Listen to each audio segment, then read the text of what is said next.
Bago matapos ang araw, may mga kwentong dahang-dahang bumabalik. Mga laala na hindi kailangang ipaliwanag.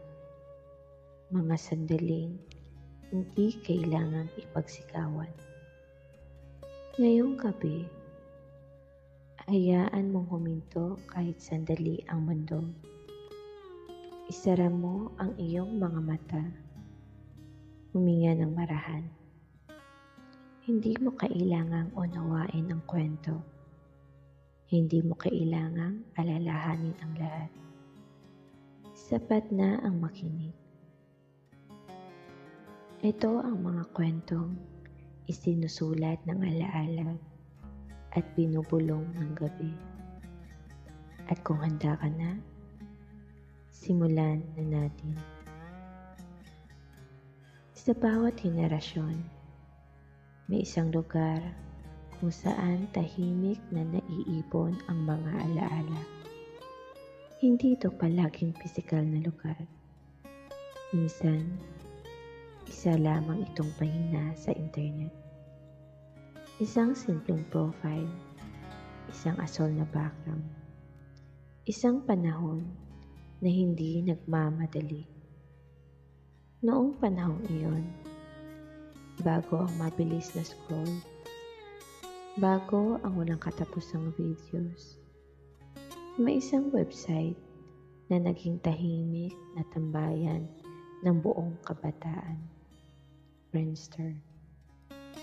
Panahon iyon ng mabagal na internet, panahon ng paghihintay.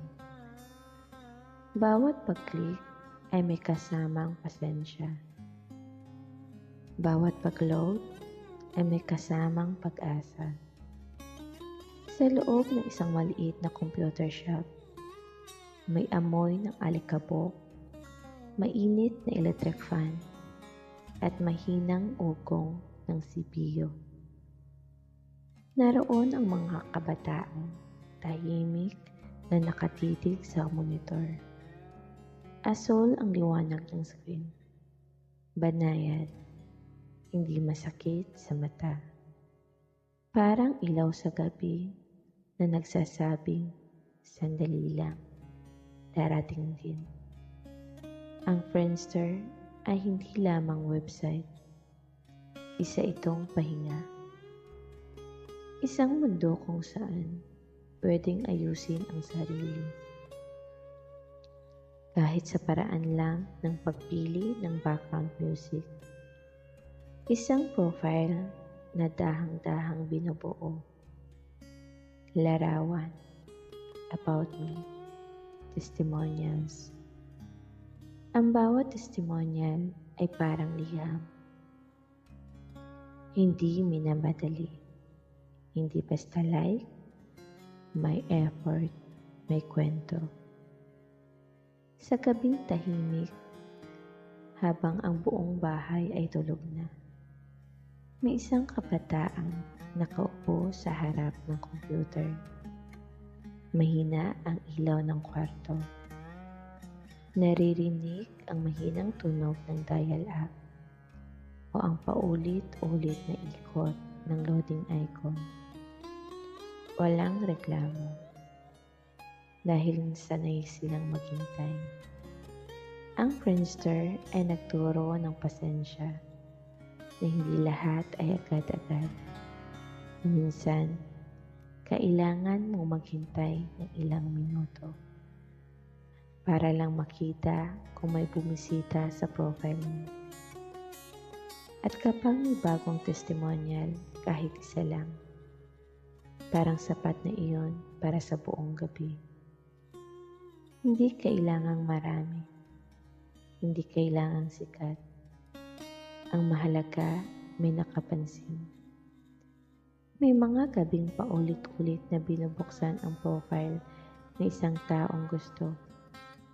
Hindi para mag-message, hindi para mag-comment, kundi para lang makita kung online pa, kung nagbago ba ang background, kung pareho pa rin ang kanta. Tahimik ang mga damdamin noon. Hindi kailangang ipakita agad. Hindi kailangang ipagsigawan.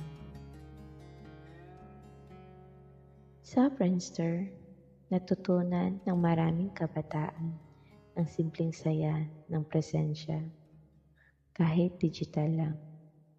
Isang patunay na may koneksyon. Na may kataong katulad mong gising pa rin sa gitna ng gabi. At ngayon, tahimik na ang Friendster.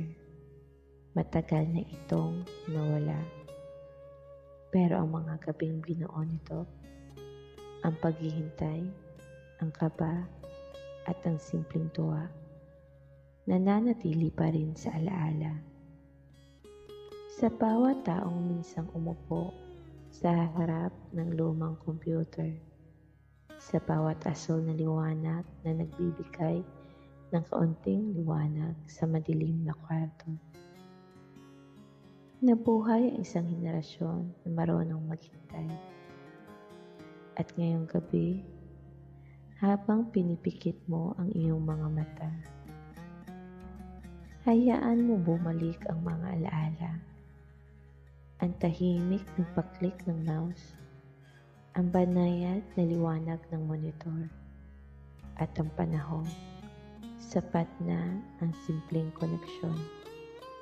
Dahil minsan, ang pinakamagandang kwento ay iyong hindi minamadali. At dito, sa katahimikan ng gabi, matutulog ang alaala ng Friendster. Payapa, tahimik, at hindi kailanman malilimutan. At dito nagtatapos ang ating kwento ngayong gabi. Wala nang kailangang balikan. Wala nang kailangan isipin. Hayaan mong unti-unting humina ang mga alaala, tulad ng pagting ng isang ilaw sa gabi.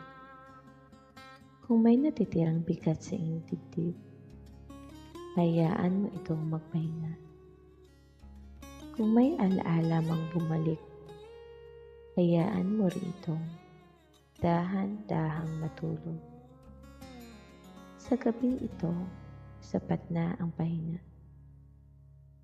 Isara mo ang iyong mga mata. Huminga ng marahan. Ang mga kwento ay mananatili. Ang gabi ay magbabantay.